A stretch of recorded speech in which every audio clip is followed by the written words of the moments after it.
Hello friends, welcome to my YouTube channel. আজকে আমি চলে এসেছি আজকে নতুন একটা রান্নার রেসিপি নিয়ে। আজকে আমি যেটা বানাবো সেটা হচ্ছে পাউরুটির পকোড়া। ইয়েস গাইস, পাউরুটির পকোড়া কীভাবে বানাচ্ছি আমি সেটাই আজকে তোমাদের সঙ্গে শেয়ার করব। এখানে আমি 4টা পাউরুটি নিয়ে নিয়েছি। এরপর একটা পাউরুটি আমি নেব,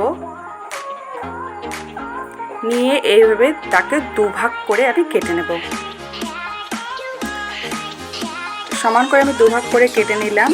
দেখো এরকমভাবে সবগুলোকে আমি সেমভাবে কেটে নেব। আমার কাটা হয়ে গেছে, এভাবে আমি সবগুলোকে কেটে নিয়েছি। এরপর আমি একটা খালি বোল নিয়ে নিলাম, এর মধ্যে দিয়ে দিলাম বেসন। আমি টোটাল 4 চামচ পরিমাণ মতো বেসন নিয়েছি।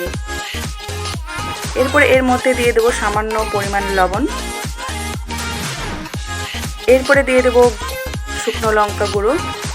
এরপরে দিব ধনে গুঁড়ো।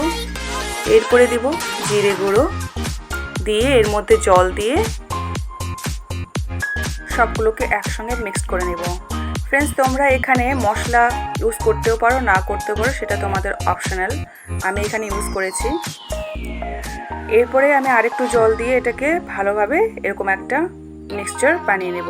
এরপর আমি ফ্রাইং প্যানে তেল গরম করতে দিয়ে দেব। যতক্ষণ আমার ফ্রাইং প্যানের তেল গরম হচ্ছে ততক্ষণে আমি এগুলোকে বেসনের মিক্সচারের মধ্যে ডুবিয়ে নেব। এভাবে আমার তেল গরম হয়ে গেছে। এরপর আমি পাউরুটিগুলোকে এক এক করে দিয়ে দেবো। নেক্সট এটাকেও আমি ডুবিয়ে নিলাম। দেন এবার আমি এটাকেও পাউরুটি দিয়ে দিলাম। এরপর এগুলোকে আমি এক এক করে উল্টে পাল্টে নিয়ে নেব।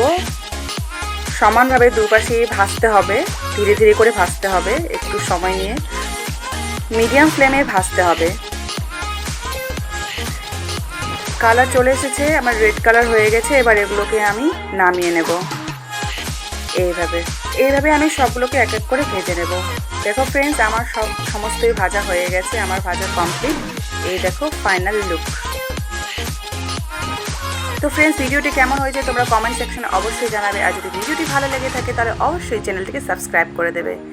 ভিডিওটিকে শেষ পর্যন্ত দেখার জন্য সকলকে অনেক অনেক ধন্যবাদ। আবার দেখা হচ্ছে নেক্সট ভিডিওতে।